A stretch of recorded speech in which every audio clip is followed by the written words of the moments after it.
अभिवादन स्वीकार कीजिए ब्रजेश मिश्रा का और आप देखना शुरू कर चुके हैं द डिबेट। बहनों भाइयों, पश्चिम उत्तर प्रदेश और दांव पर 136 सीटें। बोली और भाषा राजनीतिक दलों की बदल चुकी है क्योंकि ना एजेंडा चल रहा है और ना प्रोपोगेंडा। तो पश्चिम उत्तर प्रदेश में इस बार क्या चल रहा है? जिन्ना चला या गन्ना चला, किसान चला या पाकिस्तान चला, हिंदू चला या मुसलमान चला, पश्चिम में चला क्या? आज का मुद्दा ये है क्योंकि 136 सीटों पर जिसने भी बढ़त अख्तियार की, अब से ठीक 6 दिन बाद पश्चिम उत्तर प्रदेश में पहले चरण का मतदान होने जा रहा है। यानी सिर्फ 5 दिन हाथ में बचे हैं पॉलिटिकल पार्टीज के और प्रचार के लिए सिर्फ 3 दिन। क्या इन 3 दिनों में पश्चिम उत्तर प्रदेश के माहौल में कोई परिवर्तन आएगा या मौजूदा वक्त के आधार पर ही वोटिंग होगी? तो क्या होगा, आज हम इस बारे में चर्चा करेंगे। बहनों भाइयों, पश्चिम उत्तर प्रदेश का चुनाव बेहद दिलचस्प दौर में पहुंच चुका है।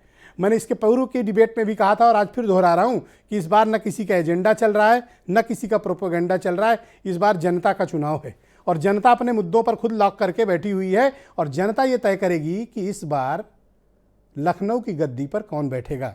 5 कालिदास मार्ग और लोक भवन के 5वें फ्लोर पर कौन सत्तानशीन होगा।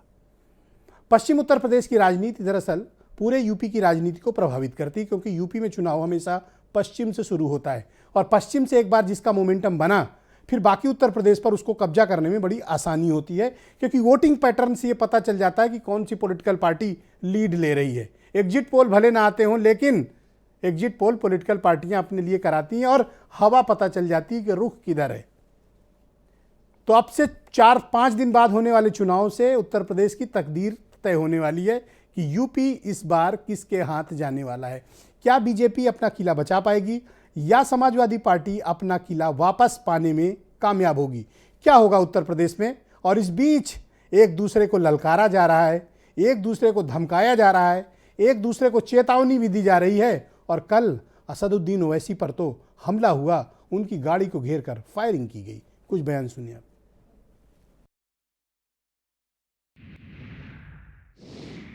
कल अभी तो नामांकन किया है, अखिलेश बाबू यहाँ आए, उनके गुंडों ने तांडव किया है। मैं आज यहाँ कहकर जाता हूँ, अपने आपे में रहिएगा, घर में रहिएगा। ये भारतीय जनता पार्टी की सरकार। एक गर्मी जो अभी किराना में और मुजफ्फरनगर में कुछ जगह दिखाई दे रही है ना, ये सब शांत हो जाएगी इसके बाद। क्योंकि गर्मी कैसे शांत होगी, ये तो मैं मई और जून में भी इसको बहुत शिमला बना देता हूं। हम तो कहते हैं भारतीय जनता पार्टी के लोगों से कि आप जगह तय कर लें, भारतीय जनता पार्टी के लोग मंच तय कर लें और भारतीय जनता पार्टी अपने प्रिय चैनलों को भी बुला लें, भारतीय जनता पार्टी अपने प्रिय एंकरों को भी बुला लें और विकास पे बहस कर लें। ऐसा भर भर के वोट दो, ईवीएम की मशीन को ऐसा भर के दो, नलके के बटन, हैंडपंप के बटन को ऐसा दबाओ कि भारतीय जनता पार्टी की जो चर्बी चढ़ रही है, सारे नेताओं की चर्बी उतार दो आप। मुझे अब जिंदा रहना है तो सरकार किसी के उनके खिलाफ बोलना है और अगर गोली लगती है तो मुझे कबूल है, मगर मैं घुटन की जिंदगी नहीं गुजार सकता सर। आज की डिबेट में मेरे साथ हीरो वाजपेयी बीजेपी से हैं, डॉक्टर अजीज खान समाजवादी पार्टी से, एमएच खान बीएसपी से हैं, रोहित अग्रवाल राष्ट्रीय लोकदल से हैं और 2 वरिष्ठ पत्रकार रामेश्वर पांडे और अनिल रॉयल जी मेरे साथ जुड़े हुए हैं और बीरेन्द्र सिंह जी हमारे स्टेट हेड। मैं इन सब से बात करूंगा, लेकिन एक हमारे साथ बेहद खास मेहमान इस वक्त जुड़े हुए हैं, राकेश टिकैत, जिनके बिना पश्चिम उत्तर प्रदेश की राजनीति और सामाजिक चीज़ों की चर्चा नहीं की जा सकती है, खास तौर पर इस दौर में। मैं आमंत्रित करता हूँ राकेश टिकैत जी को। राकेश जी, बहुत शुक्रिया और धन्यवाद कि आज आपने भारत समाचार के दर्शकों के लिए समय निकाला। आपकी गर्मी कुछ शांत हुई या नहीं हुई? नहीं, यहाँ तो सर्दी है, ठीक है, बरसात हो रही। कुछ गर्मी कम हुई आपकी? नहीं, गर्मी कहाँ है, बगैर गर्मी के तो भाई बीजेपी अंकुरित नहीं होता। उतनी गर्मी तो चाहिए जिससे खाना बन जाए, तवा गरम हो जा, तवी गरम हो जा, लंगर भंडारे चल जाए, उतनी गर्मी तो जरूरी है। तो ये जो गर्मी वाली बात कही गई, ये क्या नागवार गुजरी आपको? ना ना, हमें कुछ नहीं गुजर रही, हमारे इनसे कोई मतलब नहीं किसी से, हमारा है मतलब जनता से। हमने जनता को कह रखा कि पुरानी गाड़ी से दौड़ लगाना चाहते हैं, अब तो मॉडल बंद हो गया, वो चलेगा ही नहीं, पानी लेकर बैठे रहो, और जैसे ही वो स्टार्ट करेंगे पानी डालना उसमें, उसे गर्मा नहीं देना, ना स्टार्ट होने देनी हो। 3-4 दिन और बात रह रही है, अपना शांति से अपना काम करो, इन बयानबाजी के चक्कर में नहीं जाना, ये तो चुनावी बयानबाजी है, इसमें नहीं जाना। ये शांति से क्या काम करना चाहते हैं आप? अशांति से तो काम चल ही रहा। क्या हमने काम कहा करना? कि जो भी लोग आपके बीच में आते हैं, सरकार गांव में आ रही है अब, तो हमने कहा कि उनसे क्वेश्चन करो, सरकारों से उनसे सवाल जवाब करो, क्योंकि सरकार आपके दरवाजे पर आ रही है, उनसे सवाल जवाब करो, अस्पताल की बात करो, उनसे स्कूल की बात करो, उससे मजदूर की बात करो, अपने पशुओं के दूध की बात करो कि उनका क्या होगा, खाना महंगा होगा उसकी बात करो, महंगाई की बात करो, खाली रखे हुए सिलेंडर की बात करो, महंगी बिजली की बात करो, गन्ना भुगतान की बात करो, आलू की बात करो, हर इशू पे बातचीत करो, बेरोजगारी पे बातचीत करो, लेकिन वो दूसरी कोई चीज कहे उसके भलावे के में मत आना किसी के भी। अपने काम पे ध्यान दो, अपने रोजगार पे ध्यान दो, अपनी खेती बाड़ी पे ध्यान दो, जो आपके काम चल रहे हैं उस पर ध्यान दो। तो पश्चिम उत्तर प्रदेश का क्या सामाजिक और राजनीतिक ताना बाना इन दिनों है? इलेक्शन की चल रही, यहां पे कुछ बात थी तो चर्चा, लेकिन जनता नहीं बोल रही, वो बिल्कुल ये कह रही जी हम बिल्कुल शांत हैं और अपना काम कर लेंगे, हमें पता चलेगा क्या करना, हमें भी नहीं बताते हुए ना, हम उनसे पूछते कोई इस तरह की बात है। हम तो उन्हें कहेंगे भाई शांति बना कर रखना, कुछ बाहरी लोग आ रहे हैं, वे कुछ ना कुछ बात कहेंगे तो उनके ज्यादा चक्कर में नहीं आना। आप तो बड़े मंजे हुए खिलाड़ी हैं, पॉलिटिक्स भी कर चुके हैं, किसानी भी कर चुके हैं, यूनियन भी चला चुके हैं, आंदोलन भी कर चुके हैं, सामाजिक व्यक्ति भी हैं। इस बार के चुनाव में और पहले के चुनाव में आप क्या अंतर पाते हो? मैं नॉर्मली पूछ रहा हूं, कोई ट्विस्ट नहीं है इसमें। पहले जनता को बका लगते थे ये, अब क्या नेता को जनता बका रही, ये अंतर है। और क्या अंतर आपने महसूस किया इस बार? और भाई इतना तो अंतर बहुत है, इतने में तो काम निपटा देंगे सारे ये। जब जनता को एहसास हो जाएगा कि करना क्या है और बताना नहीं, तो इतने में तो काम निपटा देंगे ये। जनता किसको निपटाना चाह रही टिकैत साहब? ऐसा है ना, जनता तो जो लोग उलझाने की बात करते हैं उसको निपटाना चाह रही। अभी भी आप गर्मी दिखा रहे हो, अभी भी आप गर्मी दिखा रहे हो। नहीं, हम नहीं, गर्मी, इतनी गर्मी तो जरूरी है, बगैर गर्मी के तो, बगैर टेम्परेचर के आए हुए तो कुछ होता ही नहीं। और जनता का अपना टेम्परेचर है कि उसका उससे काम चल जाएगा। ज्यादा हाई टेम्परेचर में तो भाई दिमाग खराब हो जा, ज्यादा नहीं। अभी जनता का टेम्परेचर कितना है टिकैत साहब? जनता का टेम्परेचर बिल्कुल ठीक चल रहा है, किसान का तो 200 डिग्री रहता है। वो अपना शांति से अपना काम कर रहा है, उसकी खेल छेड़खानी ना करो।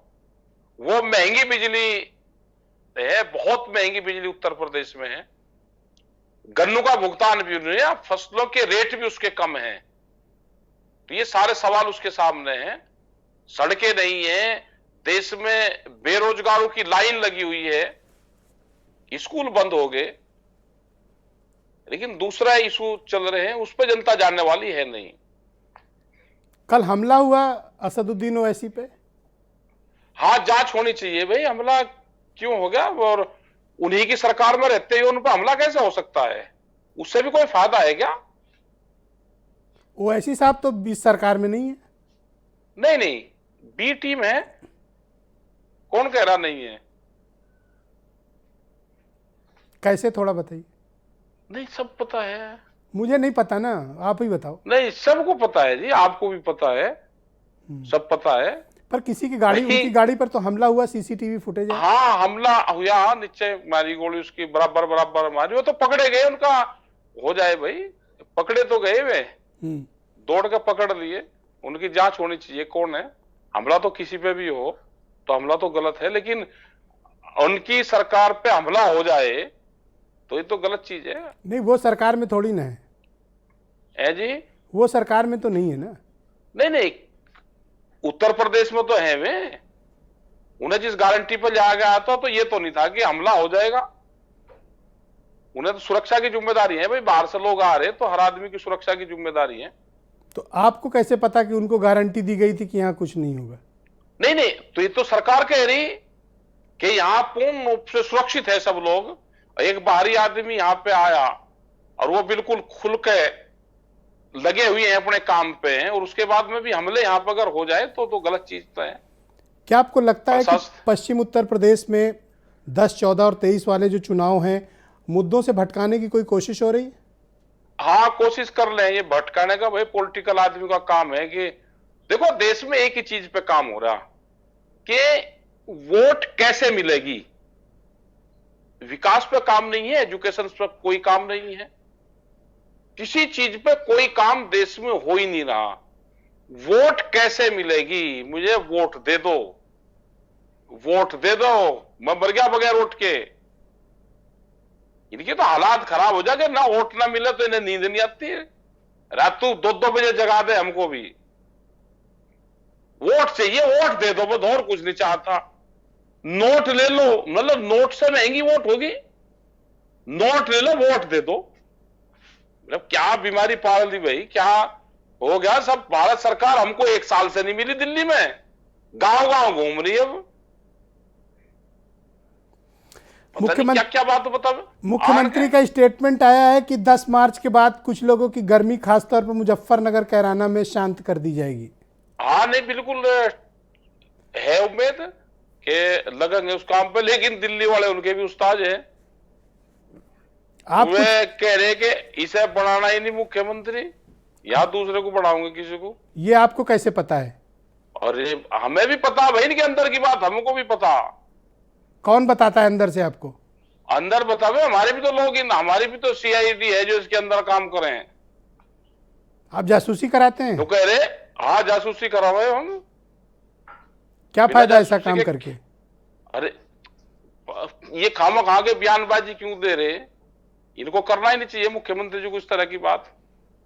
भाई एक तरफ ये कहते हैं कि 5 साल तक यहाँ कोई दंगा नहीं हुआ, और प्रदेश के मुख्यमंत्री को दिल्ली की भाषा नहीं बोलनी चाहिए। मतलब 2 महीने में चुनावी बयानबाजी और जो 5 साल चलती है वो बयानबाजी में अंतर नहीं होना चाहिए किसी का भी। विकास पे काम करना चाहिए, अस्पताल, हॉस्पिटल, इन पे काम करना चाहिए। ये तो समाज को तोड़ने वाली बातचीत है, इन चीजों पे ना करो। कहीं ऐसा तो नहीं कि आपको डर लग रहा हो इस तरह के बयान आने के बाद मुख्यमंत्री का? नहीं, हमें किस चीज का डर? गर्मी वाला? नहीं, गर्मी वाला भाई जिस पर डर लगता होगा वो डरता होगा, हमें किस चीज का डर है? क्योंकि कहा उन्होंने मुजफ्फरनगर, कैराना स्पेशली मेंशन किया। भाई अगर उन्होंने करा है तो कौन उनके टारगेट पे है भाई, वो उसको देखेंगे। तो आपकी क्या अपील है जनता से? हमारी जनता से अपील है कि दिल्ली के बहकावे में मत आना। जो बाहर के लोग आ रहे हैं और माहौल को खराब करना चाहते हैं, मुजफ्फरनगर कोई ट्रायल फील्ड नहीं है कि मुजफ्फरनगर का ट्रायल फील्ड है, यहां पे ट्रायल करो हर चीज का। यहां मुजफ्फरनगर उस ट्रायल फील्ड पे अब वो स्टार्ट होने वाला इंजन है नहीं। जोनसेस है, ये पहले 2-3 बार जिस मॉडल से ये चुनावी रैली जीत चुके हैं, अब वो वाहन पुराना हो गया। NGT भी 10 साल पहले बंद कर चुकी है, गाड़ी ट्रैक्टर भी 10 साल पुराने बंद हो जाते हैं। तो पुराना मॉडल अब चलने वाला नहीं है। नया मॉडल कोई होता तो चल सकता था, अब नया मॉडल इनके पास में है नहीं। ये पुराने मॉडल को पेंट करके और उसका मॉडल नंबर गलत लिख के ये तो धोखाधड़ी कर रहे। मॉडल पुराना है और उसका लिखेगा नहीं मॉडल नया है, तो 120B की वो और लगेगी, इन पे कार्रवाई होगी।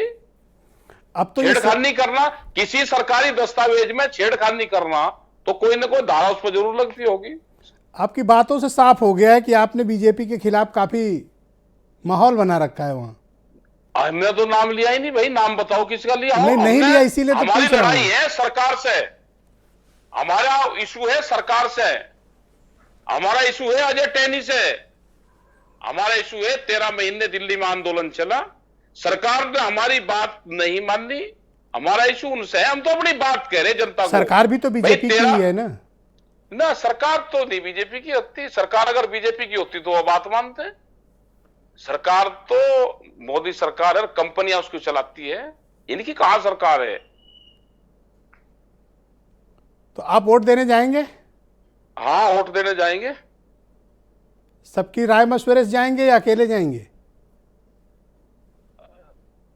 वोट का तो भाई अपना अपना अधिकार है। ये तो संविधान में हमको राइट दिया गया है, और अपनी वोट किसी को बतानी नहीं चाहती। ठीक बात है। नहीं, मैं पूछ भी नहीं रहा पहले बता दी थी, हम ना मुझे नहीं बताएंगे। नहीं, पिछली बार आप सब इंटरव्यू में बता रहे थे ना, आपने बीजेपी को वोट दिया था, इसलिए मैं पूछ रहा हूं। दी थी हमने। कोई पछतावा तो नहीं? ना, कोई पछतावा नहीं भाई। उस टाइम के माहौल को देखते हुए वैसा माहौल है अभी? क्या है वोट, क्या है? क्षेत्रवाद, जातिवाद, धर्मवाद, भाषावाद, इन पर सब चीजों पे आदमी देख कर, विकास पे, उस पे, इन सब चीजों को वो देखकर जब आदमी अपना वोट देता है। आंखें खुल गई क्या? हाँ, खुल गई। शुक्रिया आपका, धन्यवाद। ठंड बहुत ज्यादा है, अपना ध्यान रखिएगा। अरे ध्यान है जी, धन्यवाद। क्योंकि गर्मी वाला मामला भी थोड़ा टाइम लगेगा। चलेगा, वो 3 दिन चलेगा और अभी चलेगा। बहुत शुक्रिया, धन्यवाद आपका, बहुत बहुत धन्यवाद। बहन भाइयों, हम डिबेट में वापस लौटते हैं। हीरो वाजपेयी है मेरे साथ, भारतीय जनता पार्टी के प्रवक्ता। वाजपेयी जी, पश्चिम की राजनीति बड़ी ही इस वक्त चर्चा में है, बड़ी गर्म है। अभी आपको हमने 5 बयान सुनवाए थे राकेश टिकैत जी से बात करने से पहले। एक दूसरे को चैलेंज किया जा रहा है और ललकारा जा रहा है। तो क्या वाकई में 5 साल की जो उपलब्धियां, इस पर बात ना करके ये एक दूसरे को ललकारने की प्रणाली कब से शुरू हो गई? नहीं, देखिए, हम तो लोकतंत्र की जो स्वस्थ परंपरा है, जनता के दरवाजे पे हमारे बड़े बड़े नेता जा रहे हैं, अपने जो 5 साल के कार्य किए हैं उन्हीं के आधार पर जा रहे हैं। और जो बाकी पार्टियां हैं, कोई प्रेस कर रही है, कोई जनता के दरवाजे पे नहीं जा रहा। तो हम भारतीय जनता पार्टी स्वस्थ लोकतंत्र में हर 5 साल में चुनाव होंगे और अपनी बात कहने जनता के दरवाजे जाना चाहिए, उनका आशीर्वाद मांगना चाहिए। जनता जनार्दन है, आशीर्वाद किसको देगी ये देखिए छुपा हुआ है वोट में। वो किसको वोट देगी वो तो वही जानती है। लेकिन हम अपनी बात कहने घर घर जा रहे हैं और हमारा हर बड़ा नेता वहां जा रहा है। और जो लोग नहीं जा रहे उनकी बात वो जाने। पर लोकतंत्र की एक स्वस्थ परंपरा यह है कि वोट मांगने और 5 साल के कार्यों का अपना हिसाब देने जनता के दरवाजे जाना चाहिए और आगे के लिए आशीर्वाद मांगना चाहिए। वो सतत प्रक्रिया भारतीय जनता पार्टी अपना रही है। लेकिन आपने सुना राकेश टिकैत की बात? मैंने हर तरह से पूछ लिया उनसे, आपसे बहुत ही नाराज दिख रहे हैं मुझे वो। नहीं, ठीक, देखिए, हो सकता है उनकी अपनी नाराजगी हो, पर मुझे लगता है जनता का मन वो कभी नहीं समझ पाए, क्योंकि वो कई 2 चुनाव लड़ चुके हैं। ऑलराइट, मैं डॉक्टर अजीज खान को आमंत्रित करता हूं, समाजवादी पार्टी के प्रवक्ता हैं। डॉक्टर अजीज खान, बहुत शुक्रिया आपका, धन्यवाद। क्या पश्चिम उत्तर प्रदेश में माहौल को बदलने की कोई कोशिश हो रही है? किसी का एजेंडा या प्रोपोगेंडा चल रहा है, या पश्चिम में इस बार जनता का एजेंडा चलेगा? देखिए ब्रजेश भाई, सबसे बड़ी बात यह है कि आज ये जो चुनाव है ये सत्ता बनाम जनता होने जा रहा है। क्योंकि ये चुनाव समाजवादी पार्टी नहीं लड़ रही है, विपक्ष नहीं लड़ रहा है। ये जो चुनाव जो लड़ रहा है वो लड़ रही है, वो बेसिकली जनता लड़ रही है। क्योंकि जनता में आक्रोश है, एक बहुत बड़ा आक्रोश है। क्योंकि आप देख रहे हैं लगातार, उस आक्रोश को अगर देखें आप तो देखिए, जो बीजेपी के नेता हैं इनको आज एहसास हो गया है कि इनके पैर के नीचे से जमीन पूरी तरह से खिसक गई है। जिस तरीके से ये बयान दे रहे हैं, आप छोटे नेता से लेकर के आप बड़े नेताओं को ले लें, आप देखिए ना, झूठ का झोला लेकर के घूम रहे हैं। नफरत का बाजार इन्होंने गर्म कर दिया है। ये समाज में जहर घोलने का प्रयास कर रहे हैं। ये अपनी उपलब्धियों को नहीं ले जा रहे हैं। आप देखिए, जो शख्स सत्ता में होता है, वो सत्ता में जो होता है, तो पश्चिम उत्तर प्रदेश में आपके पास बताने के लिए क्या है अजीज खान जी? आपके पास पश्चिम के लिए क्या एजेंडा है? भाई पश्चिम के लिए हमारे पास एजेंडा है। सबसे बड़ा एजेंडा किसान है। आज आप देखिए, किसानों के साथ जो है वो कितना उनके साथ नाइंसाफी हुई। आज आप देखिए, किसानों को कुचल दिया गया। किसान 12 महीने ठंडी में, गर्मी में, बरसात में, कोरोना काल में बैठा रहा।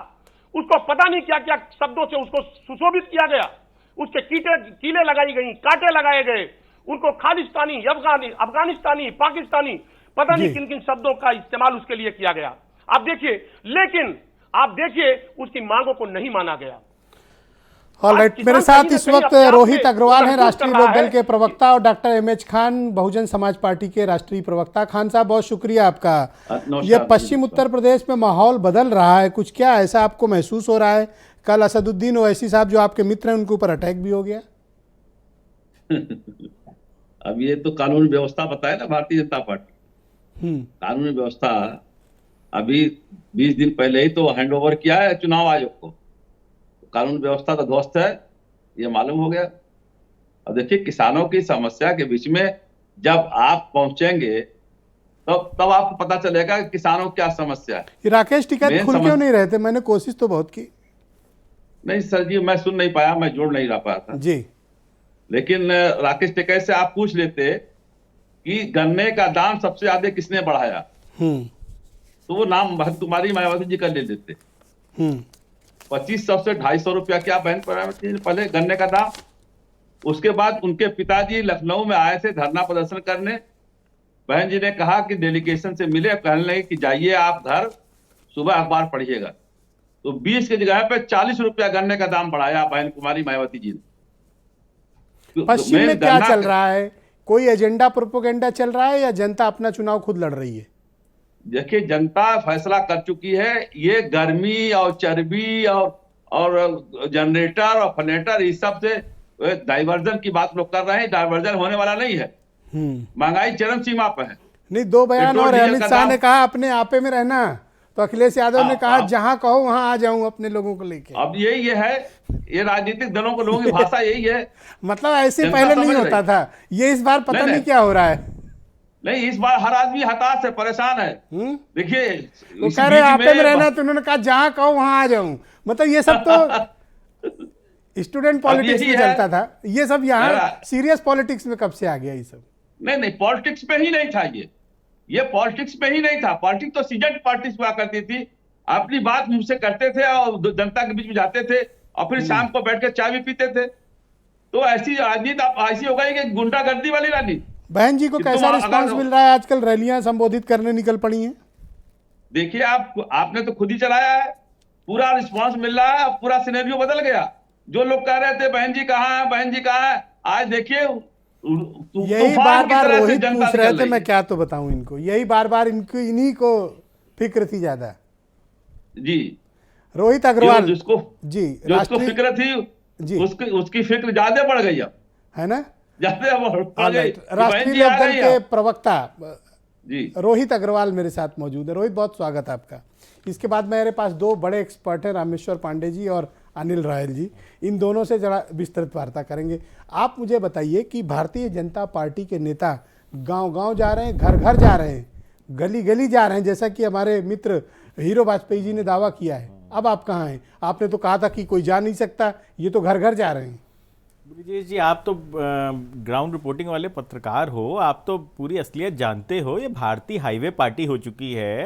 ये सिर्फ और सिर्फ हाईवे पे प्रचार करते हैं। इसके अलावा इनकी हिम्मत नहीं है कि कहीं किसी गांव में चले जाएं। गांव में आपने देखा नहीं कितना विरोध हो रहा है। वीडियो क्या अपने आप बन के आ गए? अपने आप आ गए आपके पास? आपके चैनल पे तो चल रहे थे वीडियो जो विरोध हो रहा था। मुझे एक वीडियो दिखा दीजिए जहां पे इनके कोई भी प्रत्याशी गया हो, गाँव में जाके प्रचार कर रहा हो। हाईवे से आपका क्या मतलब है? ये सिर्फ हाईवे जाते हैं। ये गांव की तरफ तो देखने की हिम्मत भी नहीं करते इनके नेता। किसी हालत में गांव की तरफ देखते नहीं है, सिर्फ हाईवे जाते हैं, वहीं प्रचार करके निकल जाते हैं प्रचार वाहन लेके। इनके कैंडिडेट कह रहे हैं हमको टिकट क्यों दे दी भैया? अगर इतना ही विरोध करवाना था तो हमको टिकट ही नहीं देनी चाहिए थी। अब ऐसा भी नहीं है रोहित, जितना बता रहे हो। स्थिति है, इनके जो बड़े नेता है वो शहर में जाते हैं, जो डोर टू डोर कैंपेन दिखाते हैं ना, वो शहरी इलाके में जाते हैं और तुरंत हेलीकॉप्टर पे बैठते हैं और निकल जाते हैं। आप तो ग्राउंड लेवल के रिपोर्टर हो और आपकी पूरी टीम है ब्रिजेश जी, आप तो पूरी असलियत जान रहे हो। आपके चैनल पे वीडियो भी चल रहे हैं। कौन सा गाँव जा रहे हो? आप भी तो प्रेस कॉन्फ्रेंस और रोड शो कर रहे हो। अगर वो गांव नहीं जा रहे तो आप कौन सा जा रहे हो? जनता खुद चुनाव लड़ रही है इस बार हम चुनाव नहीं लड़ रहे हैं, जनता खुद चुनाव लड़ रही है। जनता ने समझ लिया कि ये ठग लोग थे जिन्होंने 14 दिन में गन्ना किसान के भुगतान की बात की थी, जिन्होंने बात की थी कि जो है आलू किसान को एमएसपी देंगे, पर इन्होंने कुछ नहीं किया। 1 रुपए का ब्याज नहीं दिया, किसानों को ठगने का काम किया। 1.25 साल तक किसानों को बॉर्डर के ऊपर बैठाए रखा, 700 किसानों की शहादत ले ली। अब स्थिति ये कि गांव में जा नहीं सकते। मैं चैलेंज कर रहा हूं, ये कुर्ता पहन के जाए, बिना कुर्ते के वापस ना आए तो आप कहिएगा मुझसे। क्या ये कुर्ता पहन के जाते हैं और बिना कुर्ते के वापस आते हैं? ये आप एक साल से बोल रहे हो इस तरह के डायलॉग। बिल्कुल ब्रिजेश जी, यही स्थिति है। भारतीय जनता पार्टी कोई कार्यकर्ता की हिम्मत नहीं है जो हाईवे से उतर जाए गांव की तरफ। मैं तो खुला चैलेंज कर रहा हूं, मैं अधिकृत व्यक्ति हूं अपनी पार्टी का, एक मैं चैलेंज कर रहा हूं कि गांव में जरा एक वीडियो दिखा दे मुझे कि जहां पे इनका कैंडिडेट गांव में वोट मांग रहा हूं। एक वीडियो, सिर्फ एक वीडियो ब्रिजेश में चैलेंज कर रहा हूं, आपको खुला चैलेंज दे रहा हूं मैं कि एक वीडियो इनका दिखा दीजिए जो गांव में इनका प्रचार हो रहा हो। अरे अच्छा, एक काम करते हैं, एक सेकंड तसल्ली रखो। अनिल रायल जी मेरे साथ जुड़े हैं, मुजफ्फरनगर के रहने वाले हैं, बहुत ही वरिष्ठ पत्रकार हैं और पश्चिम उत्तर प्रदेश की राजनीति पर बहुत कड़ी नज़र रखते हैं। रायल बुलेटिन नाम का अखबार भी निकालते हैं। बहुत शुक्रिया आपका अनिल जी मेरे साथ जुड़ने के लिए। मैं आपसे जानना चाहता हूं कि ये रोहित की बातों में कितना दम है, और जो दावा अभी हीरो वाजपेयी कर रहे थे और डॉक्टर अजीज खान और एमएच खान साहब, आप इनके दावों को धरातल की कसौटी पर जब कसते हैं तो क्या पाते हैं?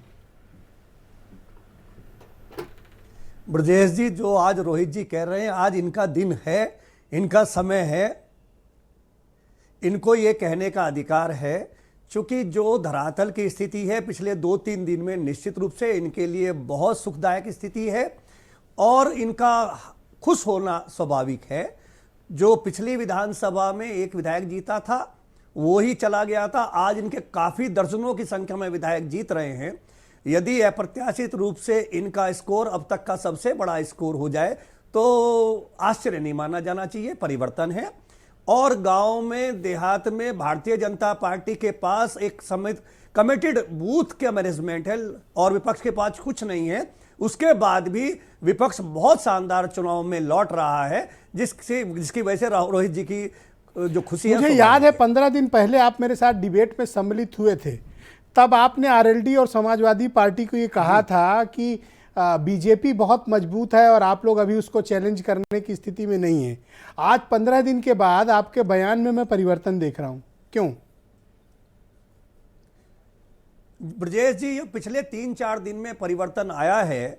जो महाराज जी ने कहा है कि वो गर्मी उतार देंगे, पश्चिम उत्तर प्रदेश में उस गर्मी को किसान ने, जाट ने अपनी गर्मी मान लिया है। ये संदेश चला गया कि महाराज जी जाटों की गर्मी ठंडी करना चाहते हैं।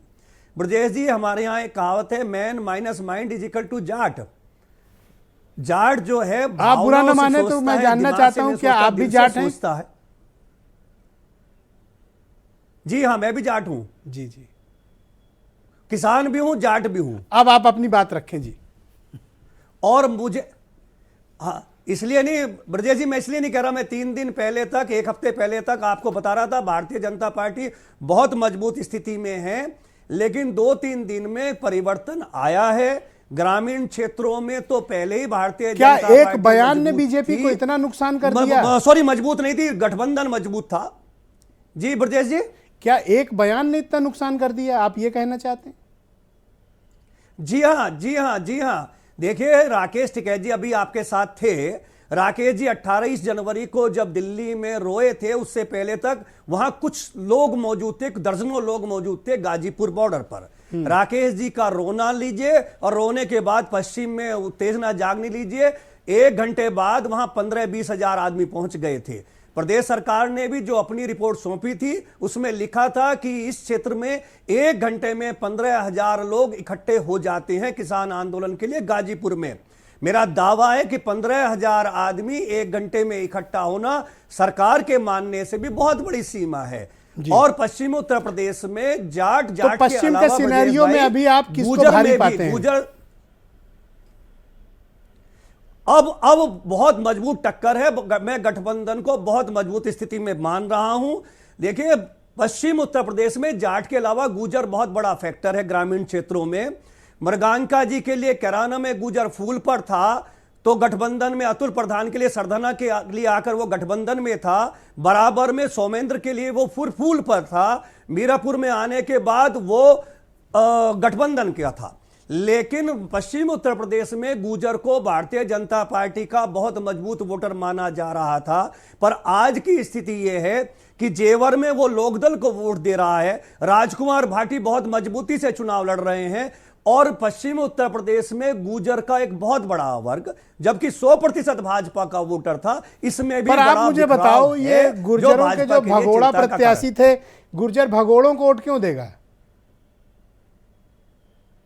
गुजर अपने प्रत्याशी को गुजर की क्या नाम था उनका? बनी हुई भड़ाना है कि जितने विधायक जो भाग ज्यादा से गए थे। ज्यादा अवतार भड़ाना को 3 दिन पहले तक अवतार भड़ाना को माना जा रहा था कि वो चुनाव मुकाबले में नहीं होंगे। उन्होंने खुद भी एक बार, आपको याद होगा, ये कहा था कि मैं चुनाव तो नहीं एक लड़ना भगोड़े चाहता को हूं। गुर्जर वोट पर क्यों आज देगा? वो मुझे ये बहुत मजबूती कन्विंस से करो ना, लौटा है। एक भगोड़े को क्यों वोट देगा गुजर? गुजर अपने सजातीय को विधायक ज्यादा से ज्यादा संख्या में बनाना चाहता है। जो टैग पहले जाट के साथ था कि जाट अपने जाट को वोट देकर विधायक बनाना चाहता है, वो इस बार गुजर के साथ भी है। गुजर भी राजनीतिक रूप से जागरूक हुआ है और गुजर भी अपने विधायकों को बनाना चाहता है। जी, बहुत शुक्रिया आपका। मैं रामेश्वर पांडे जी को आमंत्रित करता हूं। बहुत ही जाने माने पत्रकार हैं और खासियत यह है कि पश्चिम उत्तर प्रदेश में दैनिक जागरण, अमर उजाला और कई प्रमुख अखबारों के ये प्रधान संपादक रहे हैं, तो पश्चिम की तासीर को बहुत बेहतर से समझते हैं। बहुत शुक्रिया रामेश्वर जी हमें इस कार्यक्रम में ज्वाइन करने के लिए। क्या माहौल है पश्चिम में? क्या अनिल जी की बात से सहमत हुआ जाए? नहीं, अनिल जी का अपना एक परसेप्शन है, चूँकि वो वहाँ रहते हैं तो इनकी बात को हर आदमी के चुनाव में अलग अलग परसेप्शंस हैं।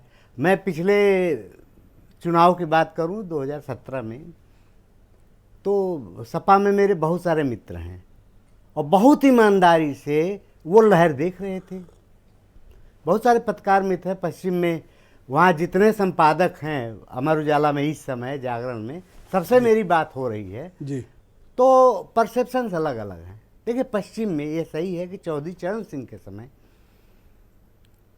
कट्टर आर्य समाजी थे चरण सिंह, लेकिन ये हुनर था कि और सामान्य तौर पर बातचीत में वो मुसलमानों से बहुत चुटकी भी लेते थे, बहुत कहते भी थे, बहुत ही साफगोई के साथ। लेकिन ये उनका कद था, उनका राजनीतिक कौशल था कि मुस्लिम, जाट और उसके बाद गुर्जरों का भी एक बड़ा हिस्सा उनके साथ खड़ा रहता था। ये कॉम्बिनेशन बहुत दिन तक चला, लेकिन ये टूटा, पिछले बार भी टूटा। और पश्चिम का माहौल, इस पर बहुत डिटेल में जानने की ज़रूरत नहीं है कि पश्चिम का माहौल क्यों बिगड़ा, कैसे बिगड़ा, इस पर बहुत सारे लोग कह चुके हैं, हम सारे लोग जानते हैं। इस बार ये ज़रूर दिखा कि वो दूरी कम हो रही है। पिछले चुनाव में भी आप देखें तो मतलब वहाँ हिंदू मुसलमान में सिर्फ दूरियां कम हिंदू हुई? मुसलमान का समीकरण नहीं बनता, पोलराइजेशन।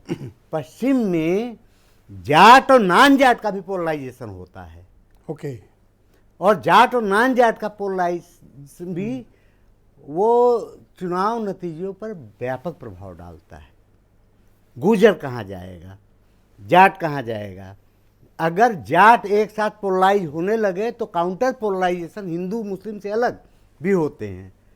तो आपके कहने का तात्पर्य है कि चुनौतियां दोनों के सामने हैं? चुनौतियां दोनों के सामने है। मैं एक बात से सहमत हूं, इस बार सारी कोशिशों के बावजूद ये जो बयान है, इससे जाटों में नाराजगी आ गई, ये बहुत तात्कालिकता है। क्योंकि अगर नाराजगी लगातार बनी हुई है तो एक बयान उसमें ऐड ऑन हो जाता है, वरना एक बयान से चीजें समीकरण इतने नहीं बनते। वरना बयान ढूंढे जाए तो श्रीलंका में हर आदमी 52 हाथ है, इधर के भी बयान ढूंढ निकाले जाएंगे, उधर के बयान ढूंढ नाहिद हसन के भी बयान निकाल आएंगे, एक दो बयानों से नहीं होता। तो इस बार किसी का एजेंडा, प्रोपोगंडा नहीं चल रहा, आप ये कहना चाहते हैं? हाँ बिल्कुल, जनता ने एक जो मन बना लिया है। मतलब निश्चित तौर पर मुझे ऐसा लगता है ब्रजेश जी कि जाट साथियों को मनाने की सारी कोशिशों के बावजूद जो मेरा अपना आकलन है, उतनी नाराजगी नहीं रह गई है, लेकिन वो खुश नहीं है। इसलिए भाजपा और भाजपा के साथी बहुत तनाव की स्थितियों में है। दूसरी तरफ जी पांडे जी, जो कॉम्बिनेशन है सपा और माने अखिलेश जी और जैन जी का, उस कॉम्बिनेशन में दरार डालने की सारी कोशिशों के बावजूद दरार नहीं आई है। इसका नतीजा निकलेगा, लेकिन बहुत ही टफ लड़ाई है। और अभी बहुत शुक्रिया आपका। मैं डिबेट को आगे बढ़ाता हूं। बीरेन जी हमें इस डिबेट में ज्वाइन कर चुके हैं। बीरेन जी, बहुत स्वागत आपका। आजकल बयान अजीब अजीब आ रहे हैं, कोई कह रहा है अपने आपे में रहना, तो अगला कह रहा है कि जगह बताओ कहाँ आना है। कहीं फायरिंग हो रही है? तो एक दूसरे की गर्मी चर्बी उतारी जा रही है। तो क्या पश्चिम में माहौल बदल रहा है या फिर अभी वही बात है कि जनता का ही एजेंडा चल रहा है?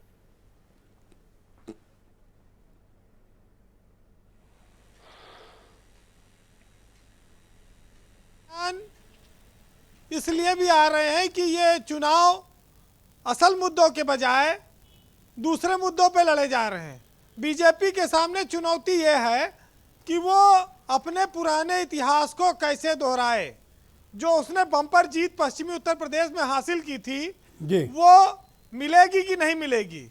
और इन्हीं नेताओं ने वादा करके जाट, गुजर, मुस्लिम समुदाय से ये लोग आए थे और वोट लिया था। 5 साल बाद जब ये जा रहे हैं तो उनसे फिर वो लोग अपना आरक्षण मांगते हैं, कोई उनसे कानून का मांगता है, कोई उनसे तमाम मुद्दों पे बात करता है।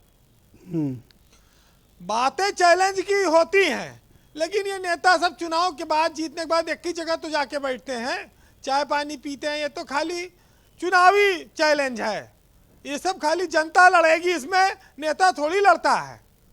आपने एक तस्वीर कल आई, आपने देखा होगा, राजनीतिक शिष्टाचार की एक वो तस्वीर थी, बुलंदशहर से आई, जहां पर अखिलेश और प्रियंका गांधी आमने सामने थे।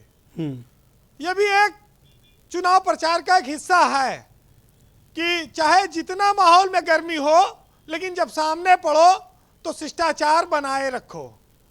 और चुनाव जीतने का तरीका सबका अलग अलग हो सकता है, लेकिन ये गर्मी, चर्बी, पैजामा, कुर्ता और आपा, ये सब तो बातें सिर्फ इसलिए हैं कि हमको वोट मिल जाए। कौन किसको देख पाया चुनाव के बाद? और कई सरकारें देश में रही और आप सब जानते हैं ये सब जुमलेबाजियां चलती रहती हैं। इसी में कुछ लोग उग्र हो जाते हैं।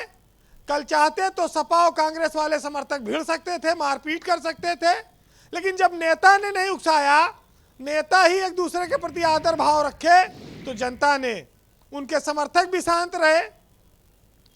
जहां पर चुनाव में वोट लेने की बात आ रही है, चूंकि समाजवादी पार्टी और बीजेपी, इसमें काफी सीधी टक्कर कई जगह पे हो गई, तो इस वजह से बीजेपी ज्यादा हमलावर है। जी वीरेन जी, देखिए चुनाव में बड़ा दुर्भाग्य है कि हम आप सोचते हैं कि महंगाई मुद्दा बन जाए, बेरोजगारी मुद्दा बन जाए, बिजली बन जाए, किसान मुद्दा बन जाए, बच्चों की स्कूल फीस मुद्दा बन जाए, गरीबी बन जाए, अस्पताल बन जाए, लेकिन ये नहीं बनती है। बनती है कैराना, पलायन, मुजफ्फरनगर का दंगा, जातिवाद, हिंदू मुस्लिम, ये सब मुद्दे बनते हैं या बनाए जाते हैं, और लोग इसी पे आ भी जाते हैं। कहते हैं घर में सवेरे चाहे चूल्हा जले चाहे ना जले जी, लेकिन ये पड़ोस में जो दूसरे धर्म जात के लोग हैं, ये सर ना उठाने पाए। जब इस स्थिति तक लोग आ गए हैं तो चुनाव में ध्रुवीकरण होगा ही, और एक दूसरे को देख लेने की बात होगी। जी वीरेन जी, जनता के मुद्दे देखिए पीछे छूट रहे हैं। आपने देखा, राकेश टिकैत से भी बात की, चुनाव के बाद लोग ठगा भी महसूस करेंगे। हम आप उम्मीद नहीं करते कि हमारे नेताओं को इस तरह की बात करनी चाहिए। जो देश में बड़े बड़े पदों पर बैठे हैं, प्रदेश में हैं, पार्टियों के अध्यक्ष हैं, उन सबको इन चीज़ों से बचना चाहिए, क्योंकि चुनाव के बाद तो हमको आपको फिर वही खाने पीने के लिए आम जनता को, इस देश के 80% जनता को खेती किसानी रोजगार पर ही तो जाना है, नहीं तो फिर कौन पूछेगा। अभी तो मान लीजिए सब है। आज उत्तर प्रदेश में बीजेपी एक ऐसी कोशिश कर रही है कि जो सन 85 के बाद 40 साल से अब तक नहीं हुआ कि कोई सरकार उत्तर प्रदेश में रिपीट हुई हो। बीजेपी चाह रही है कि बीजेपी की सरकार फिर रिपीट हो, उसके नेता इसमें लगे हैं। लेकिन आप लोग सब जानते हैं कि कितनी सरकारें आई और चली गईं, वो रिपीट नहीं हो पाई। अब उत्तर प्रदेश का जो मतदाता है वो 10 तारीख का किस तरह का चमत्कारिक परिणाम देगा, इसकी लोग उम्मीद लगाए हैं जी। तो अब बहुत सारी चीजें तो भविष्य में है, किसी के हाथ में नहीं है, लेकिन सियासत में कोई इतना बड़ा ना हो जाए कि वो दूसरे को जीने ना दे। ये धमकी, ये शैली, ये बयान, ये अच्छी बात नहीं है। लोगों को नेता हम अपना इसलिए चुनते हैं, रहनुमा चुनते हैं, सरकार बनाते हैं कि हमारी बात, हमारी दुख तकलीफ सुनेगी और सौहार्द बढ़ाएगी। एक वेलफेयर स्टेट में इस तरह की बातें चल रही हैं। बहरहाल जो लोग आज हिंदू मुसलमान कर रहे हैं, जो इस तरह की भाषा बोल रहे हैं, उन पर सुनिएगा कि यह सियासत अपना रुख अब इतना कड़ा मत कर, इंसानियत को अब भगवा और हरा मत कर। अच्छा नहीं है किसी का इतना बड़ा हो जाना, मेरा झुकना और तेरा खुदा हो जाना। बहुत बहुत शुक्रिया वीरेंद्र जी, बहुत बहुत धन्यवाद आपका। बहनों भाइयों, आज के मसले को लेकर हमने क्यू ऐप पर एक प्रश्न पूछा। प्रश्न ये कि मंच से नेता एक दूसरे को चैलेंज कर रहे हैं, इसका चुनाव पर क्या असर पड़ेगा। जावेद हुसैन लिखते हैं कि अमर्यादित भाषा सस्ती लोकप्रियता दिलाती है और इसका चुनाव पर कोई भी असर नहीं पड़ता है। सुनील प्रकाश लिखते हैं कि हर नेता एक दूसरे को पटकनी देने का कोई ना कोई दांव हाथ से जाने नहीं देना चाहता। तो प्रणव यादव लिखते हैं कि चुनाव में नेता अपने काम के नाम पर चैलेंज क्यों नहीं करते हैं। मैं सीधे रुख करता हूं हीरो वाजपेयी का, बीजेपी के प्रवक्ता हैं। वाजपेयी जी राकेश टिकैत जब मेरे साथ जुड़े हुए थे तो उन्होंने कहा कि 5 साल के काम पर जवाब देने के बजाय ये 2 महीनों से भाषा क्यों बदल गई है, जवाब इस बात का दिया जाना चाहिए। नहीं, बिल्कुल सही कहा राकेश टिकैत जी ने। भारतीय जनता पार्टी उसी पर चल रही थी। हम बता रहे थे कि हमने देखिए माफियावाद खत्म किया, आपका अलगाववाद खत्म किया, गुड्डे माफिया जो जमीन कब्जाए थे वो खाली कराई, उस पर बुलडोजर चलाया, उस पर स्कूल और अस्पताल बना रहे। हम उसी एजेंडे पे थे। हमने कहा हमने एक्सप्रेस वे बनाया, हमने गन्ना किसानों का भुगतान किया, 1.5 लाख करोड़ हमने आते ही किसानों का माफ किया। लेकिन कुछ लोग उस चुनाव को दूसरे तरह से देखने लगे। फिर उन्होंने प्रत्याशी उसी तरह के उतारे जो बाहुबली है, जो माफिया है, जो अपराधी है। चुनाव को ट्विस्ट करने का काम विपक्ष ने किया। उसने उसी तरह की भाषा और उसी तरह की शैली अपनाई और उस पर फिर बताना जरूरी है कि जो लोग इस तरह के हैं और उनके साथ सरकार ने जो पूर्व में 5 साल पहले बर्ताव किया है, जो जमीनें सरकार की हैं या जो जमीनें लोगों ने कब्जा रखी हैं, हमारी सरकार बनेगी, पुनः उन्हें खाली कराएगी, पुनः उनसे वो जमीन छीनी जाएगी और जनता के हित में वहां स्कूल अस्पताल बनाए जाए। इसमें बुराई क्या है? अगर हमारे नेता घर घर जा रहे हैं, अपनी बात कह रहे हैं, अपना पंपलेट दे रहे हैं। ये रोहित अग्रवाल तो कुछ और स्टोरी बता रहे थे, अभी कह रहे थे कि आप हाईवे जा रहे हैं। जनता पार्टी के बड़े नेता घर घर जा रहे हैं, डर गए हैं, घबरा गए। मुझे लगता है ठीक नहीं है। लोकतंत्र में घर घर जाकर अपनी बात कहना, नहीं, रोहित की बात सुनी आपने। रोहित ने कहा कि आप हाईवे की पार्टी हो गए हैं, गांव में नहीं जा रहे हैं। देखिए, रोहित जी की बात का मैं बुरा भी नहीं मानना चाहता, क्योंकि रोहित जी को लगता है कि चुनाव में वो जो कर रहे हैं थोड़ा उनका अच्छा हो रहा है, अति उत्साहित है। मुझे लगता है 10 तारीख का रोहित जी को इंतजार करना चाहिए, क्योंकि अखिलेश जो है वो किलर है, जिसका हाथ पकड़ देते वो स्वाहा हो जाता है। पहले राहुल गांधी का पकड़ा था, राहुल गांधी निपट गए, फिर बुआ जी का पकड़ा, बुआ जी निपट गई। अब क्यों अच्छा, एक सवाल और है आपसे, हाथ पकड़ लिया। एक सवाल और, अनिल रॉयल जी जो स्टोरी बता रहे हैं पश्चिम की, आप क्या सहमत हैं उससे? देखिए, हर व्यक्ति का अपना सोच है, अपना परसेप्शन है, अपना देखने का नजरिया, अपना फीडबैक है और किन क्षेत्रों में वो गया और कैसा देखा। पत्रकार मित्रों की राय हम तो रोज मीडिया के बीच में बैठते हैं, हमको अपने कार्यालय में अलग अलग सुनने को मिलती है। और लोकतंत्र में आपके कानों को इतना खुला होना चाहिए कि अच्छी और खराब अपने पक्ष की और असल में बात की यह सभी है, बातों को आत्मसात करने का धैर्य होना चाहिए। असल में बात यह है कि हीरो वाजपेयी इतने शालीन प्रवक्ता हैं कि आप इनसे कोई कड़ा सवाल भी करें तो ये उसका हंस के मुस्कुरा के कट लेते हैं, जवाब नहीं देते हैं। बहुत शुक्रिया आपका वाजपेयी जी, बने रहिएगा हमारे साथ। मैं समाजवादी पार्टी के प्रवक्ता डॉक्टर अजीज खान जी को आमंत्रित करता हूं। अजीज खान साहब, आप मुझे बताइए कि क्या वाकई में जो दावे किए जा रहे हैं भारतीय जनता पार्टी की तरफ से, उन दावों को आप अपनी कसौटी पर खरा क्यों नहीं मानते हो? आपको एतराज किस बात पे ज़्यादा है? देखिए ब्रजेश जी, सबसे पहली बात तो जो हम बोलते हैं आवाज मुझे इको बहुत आ रहा है। नहीं, मैं ठीक करा रहा हूँ, आप बोलते रहें, आपकी आवाज ठीक आ रही मुझ तक, लेकिन फिर भी मेरी आवाज चली जाए, बस हम चाहते हैं आप बोलते रहें प्लीज। देखिए सर, एक बात आप जाने कि आज आप देखिए कि जो प्रदेश के मुखिया हैं और देश के होम मिनिस्टर, उनकी हताशा देखिए कि उनके भाषा को देखें आप, किस तरह उनका भाषा बदल रहा है लगातार।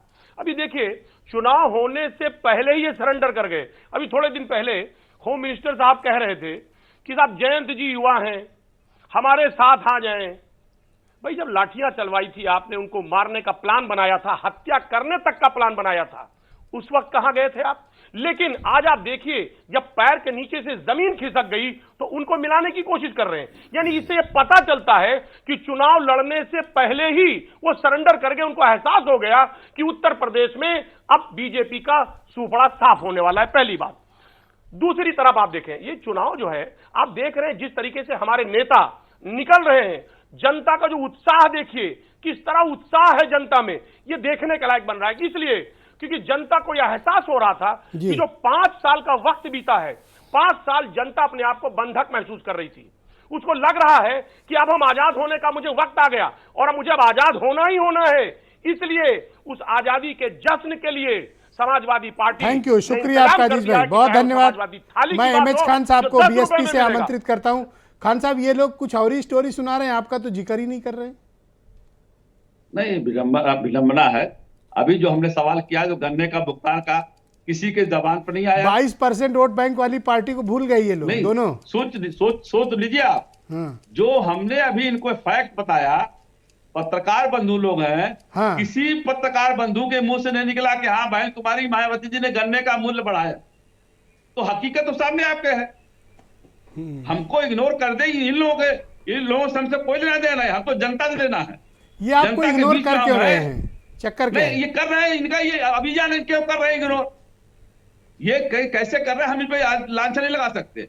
ओके, अनिल राय जी, आप इनको इग्नोर क्यों कर रहे हो? एक सेकंड, नहीं, मैं ये कह रहा हूं कि इस बात को एक आदमी तस्दीक नहीं कर रहा है कि बहन कुमारी मायावती जी ने गन्ने का दाम बढ़ाया। बहन कुमारी मायावती जी ने 10 मिनटों पे FIR दर्ज करके 10 दिन में। थैंक यू खान साहब, शुक्रिया। इस राउंड में थोड़ा वक्त का अभाव है, कृपया थोड़ा सहयोग करें। अब ये अनिल राय जी भाई, इनको क्यों इग्नोर किया आपने? ऐसा ना करो। नहीं, जो आपका आदेश होगा वही मानें। इग्नोर नहीं कर रहे हैं। कानून व्यवस्था के मुद्दे पर पश्चिमी उत्तर प्रदेश में मायावती जी को बहुत सम्मान मिलता है, माना जाता है। मेरी टीम गांव-गांव जा रही है, वो स्वीकार कर रही है। किसान कह रहे हैं सबसे ज्यादा गन्ने का रेट 85 रुपए बहन जी ने बढ़ाया था। और आज भी भारतीय जनता पार्टी के लिए एक चिंता का विषय यह है कि भाजपा को जो पिछली बार 14, 17, 19 में दलित वोटर ने वोट दिया था, वो लौटकर बहन जी की तरफ जा रहा है, बहुत मजबूती के साथ जा रहा है। इसलिए इग्नोर नहीं कर रहे हैं। और गन्ने का चूंकि प्रश्न ही नहीं आया था, इसलिए नहीं आया। गन्ने का रेट सबसे ज्यादा बहन जी ने बढ़ाया है। कानून व्यवस्था के मैंने आपकी पिछली डिबेट में ब्रजेश जी कहा था कि एंटी इनकम्बेंसी भाजपा के विधायकों के खिलाफ बहुत है, सब कुछ है, लेकिन पश्चिमी उत्तर प्रदेश में एक परसेप्शन है कि योगी जी के शासन में लॉ एंड ऑर्डर की स्थिति बहुत अच्छी रही है। लेकिन साथ ही साथ जो इस बात को कहता है, वो कहता है कि कानून व्यवस्था मायावती जी के सरकार में इससे भी मजबूत थी। और मायावती जी कहीं ऐसा तो नहीं आप खान साहब के दबाव में आ गए हो? आसपास के 4 जिलों के नहीं, दबाव नहीं। अरे साहब, दबाव में रहना पड़ेगा भैया। पश्चिम उत्तर प्रदेश में रामेश्वर पांडे जी ने कह दिया है कि मुस्लिम के साथ साथ जाट के खिलाफ भी ध्रुवीकरण होता है। तो भैया मुस्लिम के साथ गठबंधन बना हुआ है पश्चिम में जाट का, आप इसको खंडित मत करें। ओके, रोहित अग्रवाल, उत्तर प्रदेश में रामेश्वर थैंक यू। एक सेकंड रुक जाए खान साहब। ब्रजेश जी, एक बात कहना चाहता हूँ। नो खान साहब प्लीज। से पहले पश्चिमी बोले रानी जी, बोले। ब्रजेश जी, एक बात कहना चाहता हूं रामेश्वर जी को कि 89 से पहले पश्चिमी उत्तर प्रदेश में जाट और मुस्लिम का गठबंधन होता था, पराजय होता था, और जिसको कांग्रेस कभी तोड़ नहीं पाई थी, पिछले कुछ सालों में टूटा था, जिसकी वजह से ये दिक्कतें आ रही थी। ओके, रोहित, आपको क्या लगता है? अभी जिस तरह की बात हीरो वाजपेयी ने कहा, उन्होंने आपकी बात का कोई बुरा नहीं माना, आपने काफी आक्रामक हमला किया, लेकिन उन्होंने तो कोई जवाब नहीं दिया। तो क्या उन्होंने स्वीकार लिया? विजेश जी, जब हार स्वीकार हो जाती है तो फिर यही स्थिति होती है। भारतीय जनता पार्टी समझ चुकी है, ये उनकी शालीनता भी तो हो सकती है। वहां राष्ट्रीय लोकदल की सुनामी चल रही है विजेश जी, एक तरफा वोट बैंक जा रहा है। मैं तो यहां तक कहूंगा, अगर खान साहब भी पश्चिम उत्तर प्रदेश के होते तो वो भी हैंडपंप का बटन दबाए आते, चुपचाप अंदर जाके बहन जी को कहते हैं नहीं ठीक है, हम हंस क्यों रहे हैं ये? तो अरे ये मजाक कर रहे हैं। अब सब जानते हैं, देखिए अब सबको पता है, बिल्कुल क्लियर है कि राष्ट्रीय लोकदल और समाजवादी पार्टी का गठबंधन सरकार बनाने जा रहा है। बीच में मत बोलो प्लीज। शुरुआत हमने कर दी है विजय जी पहले बात ऐसी कहो जो अच्छी लगे। उत्तर प्रदेश में वोटिंग है और 10 मार्च को आपके साथ बैठूंगा। 80% सीटें जीत के आ रहे हैं हम, 80%। और ये बड़ी बात नहीं करते हैं, 136 में 80% जीतोगे। हाँ बिल्कुल, और क्योंकि जनता की सेवा की है पूर्व में और जनता ने सजा आज आपको पार्टी ने क्या सिखा पढ़ा के भेज दिया है, अजब अजब दावे कर रहे हो। नहीं असलियत है विजेश जी। आप देखिए भारतीय हाईवे पार्टी जो है, कभी हाईवे जब वो गांव में नहीं उतर पा रही है, जब वो गांव में जाने से डरती है, उसकी स्थिति है कि कैंडिडेट कह रहा है कि ये टिकट क्यों मिली है मुझे, वो तो यही परेशान है। वो कह रहा है आप तो भैया पहले अपने घर का पैसा बचा लो, चुनाव में नहीं लगाना है, क्योंकि उसको स्थिति पता है। आज मैं एक कैंडिडेट का बयान सुन रहा था विजेश जी, अगर आप सुन लेते या आप अपने चैनल पे चला दो तो स्थिति ये है, वहां वो नाम लेके राजी नहीं है विपक्ष का। उसकी स्थिति यह है कि वो सिर्फ और सिर्फ किसी तरीके से ध्रुवीकरण करना चाह रहा है। मुद्दों की तो ये बात ही नहीं करते वहां पे, इनको मालूम है मुद्दों की बात करते ही गन्ना लेके दौड़ा लेगा किसान। Thank you Rameshwar Pandey ji. BSP और कांग्रेस को भी इग्नोर नहीं किया जा सकता, उनका भी एक सर्टेन अपना वोट शेयर है यूपी की पॉलिटिक्स में। अगर आप पिछला इतिहास देखें तो 22% तक बीएसपी रही है। जो लोग बीएसपी को अंडर एस्टिमेट कर रहे हैं, मुझे लगता है उतना अंडर एस्टिमेट नहीं किया जाना चाहिए। जी ब्रजेश जी, आपको याद होगा बहुत बार आपके चैनल पर ये बात हुई और मैंने हमेशा, क्योंकि मैंने ग्राउंड रियलिटी देखी है, मायावती जी ने बहुत सारी गलतियां की हैं निसंदेह। और पहली बार कांसी राम ने जो गुलदस्ता अदर बैकवर्ड का जो सजाया था छोटे ओबीसी का, वो टूटा है, बिखरा है। इसके बावजूद मायावती जी का वो कोर वोटर उनके पास है, 2-4% कम होगा अधिक होगा, तो बीएसपी को आप इग्नोर नहीं कर सकते और बीएसपी नतीजों पर असर डालती है जी। इसी तरह कांग्रेस कई बार होता है कि पिछली बार 6% मिल गया, 7% मिल गया। राजनीतिक जंग में एक परसेप्शन बनाने और संतुलन बनाने में, जंग के संतुलन बनाने में कांग्रेस बड़ी भूमिका निभाती रही। तो सारे समीकरण को समझकर मैं धन्यवाद देना चाहूँगा अपने साथियों को और यह उत्साह बनाए रखने के लिए सभी। पर आप ये मानते हो कि 17 जैसा नहीं है 22? नहीं, वो नहीं है, लेकिन मैं तो सिर्फ यही कहूँगा, मैं बसपा के साथियों से बात किया तो हमारे सारे साथियों को अपने पक्ष में लहर दिख रही है, उनको दिखनी चाहिए लहर। 10 तारीख तक वो लहर दिखनी चाहिए, नतीजे सामने आएंगे तो दिखेगा। लेकिन मैं सिर्फ इतना कहना चाहता हूँ आपके ये से एक कि मैं देख रहा हूँ पिछले 20 साल पहले जो भाषा का अवमूल्यन हुआ है, मुद्दों का। देखिए ये सब बातें कि क्यों हताश हो गए जा रहे, मैं भाजपा की चुनाव मशीनरी को देख रहा हूँ, आप भी देख रहे हैं। यहाँ बड़े से बड़ा नेता, छोटा से छोटा, हर चुनाव में इसी तरह घर घर जाता है। ये इनकी पूरी चुनाव मशीनरी, इनकी शैली है, स्टाइल है इनकी स्टाइल है। और ये ब्लॉक प्रमुख के चुनाव से लेकर जब मोदी अपना इतना उतर कर बंगाल का चुनाव देखें, ये नीचे तक जाते हैं, तो भाजपा का हर नेता और कार्यकर्ता हर लड़ाई को उसी रूप में लेता है। तो इसलिए हताशा है नहीं। लेकिन मैं ये कहूँगा कि इस बार दिलचस्प जंग है। अपील यही है कि भाषा का संयम बनाए रखें। संयम बनाए। बहुत शुक्रिया आपका सर, बहुत बहुत धन्यवाद। और मैं बाकी मेहमानों का भी बहुत आभार प्रकट करता हूं जो जा चुके हैं, उन्हें भी धन्यवाद। इस कार्यक्रम में मेरे साथ जुड़ने के लिए आप सबका बहुत बहुत धन्यवाद। अपने बहुमूल्य विचार आप सबने प्रस्तुत किए।